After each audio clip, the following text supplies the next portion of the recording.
Brothers and sisters, if you want to know who you are, perhaps it is best to listen to what those next to you are thinking of you. Often the image that we have of ourselves does not correspond to reality. Sometimes we live in a bubble of illusions. I may think of myself as healthy, fit, young man, but in reality, I am an unfit, middle-aged man. We may believe whatever we want to believe about ourselves, but nothing can erase reality.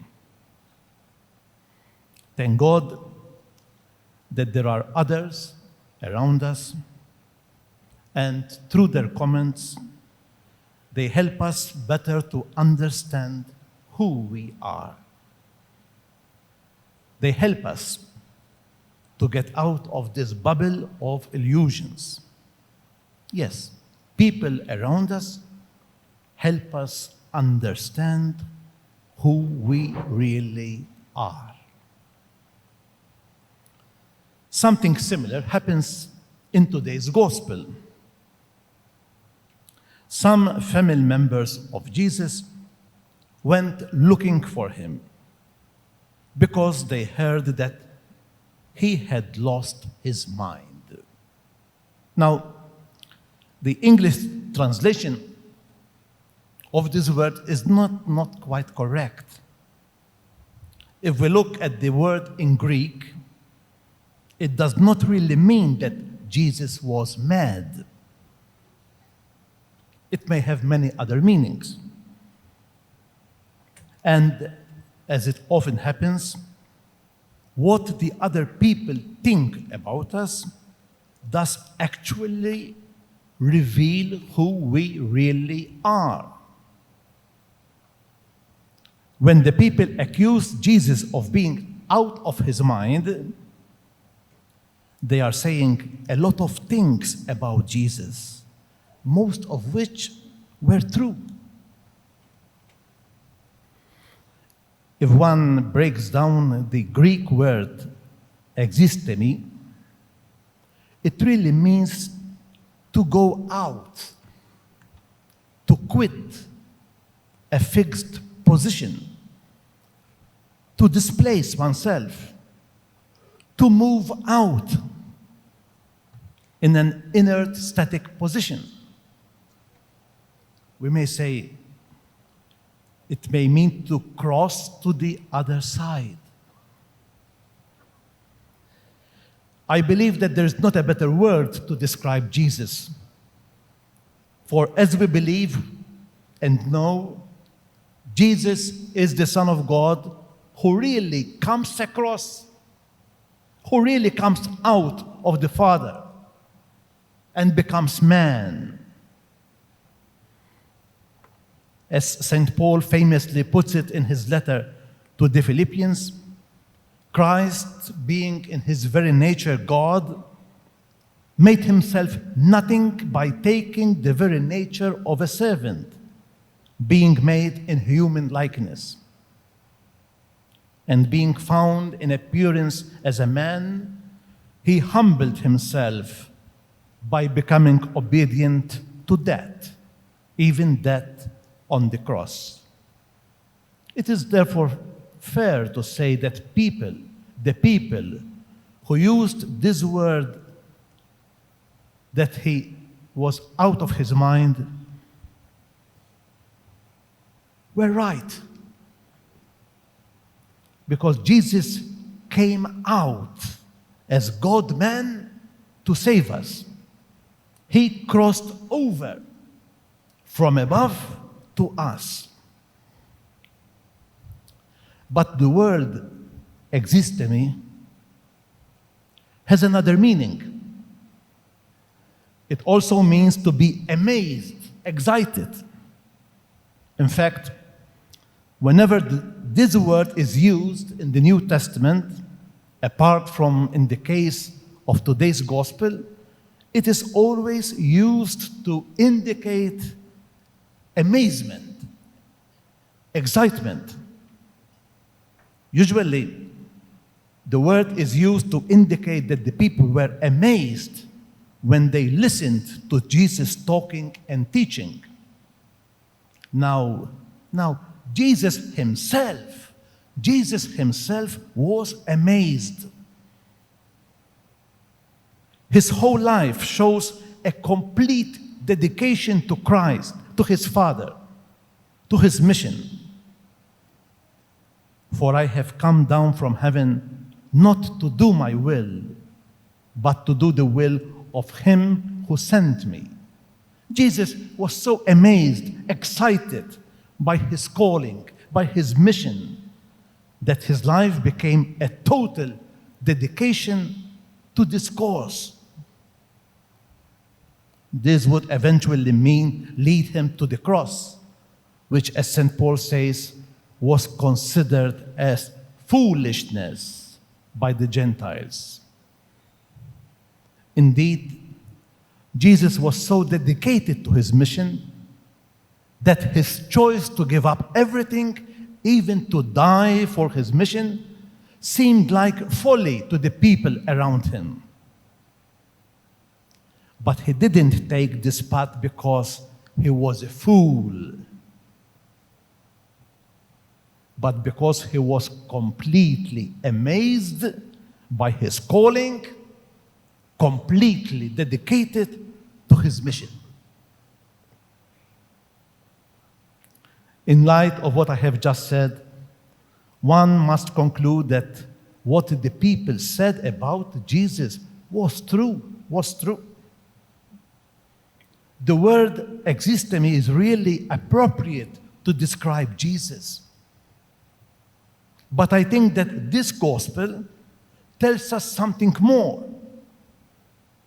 For if we are Christians, which means disciples of Christ, or better, Christ-like, then that means that the word exstemi should also describe our life, our existence.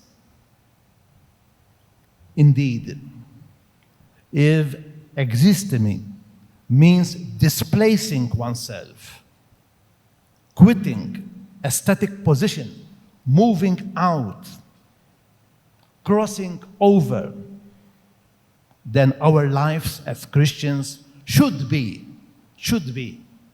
an exstemi. And this in two ways. First, the true life of the Christian is not ego-centered, but Christ-centered. We leave behind, or rather put aside, our needs, our desires, to put Jesus at the center. As St. Paul puts it, it is not I who lives, but Christ who lives in me. This is the first displacement that we as Christians undertake. We move from an ego-centeredness to Christ-centeredness. But there is also a second displacement. We are called to go out, to quit our comfort zones, and to go out to preach the gospel.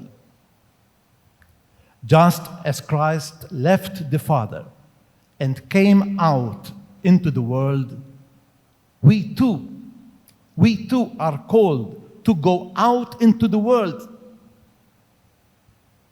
This is evangelization.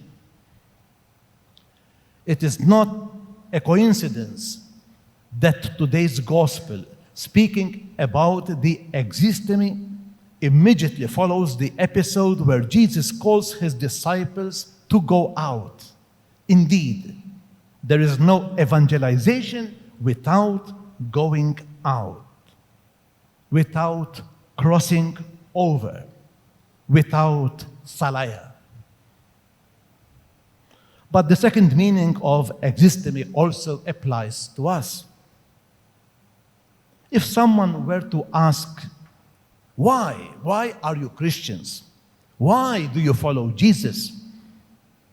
The answer is simple but powerful. It is because we were struck by his words, by his beauty. It is because we are amazed by what he said and did. It is this amazement that pushed the first disciples to leave everything and follow Jesus. It is this same amazement that pushes us to follow the Lord, to go out, to let other people know about him, to meet Jesus today. Like the disciples, we too say, we have found the one whom we were looking for.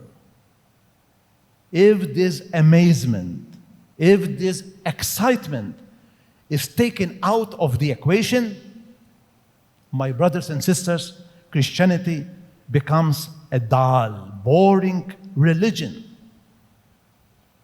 But we who announce the joy of Easter, we can never announce a dull message.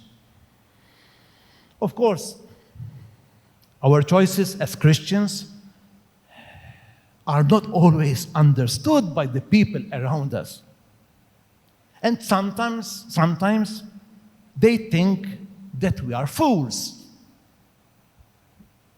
But just as Jesus was not afraid to live his mission up to the very end, we too should not be afraid to go against what is fashionable, what is popular, what is easy, what is materially rewarding. People will think that we are foolish, that we are fools. In reality, we are simply living the exstemi, giving up everything because we are amazed by what Jesus did for us. For evangelization to succeed, only one thing is fundamental: being Christ-like and like Christ as he appears in today's gospel. Just as Christ is the perfect incarnation of the exstemi, so should we. We displace ourselves to put Christ at the center because we are amazed by the truth of his word, the power of his actions, the beauty of the future that he promises us. Indeed, the people were right when they used the word exstemi to describe Jesus. My hope is that they use the same word to describe each one of us, to describe us. Otherwise, something will have gone wrong. Amen.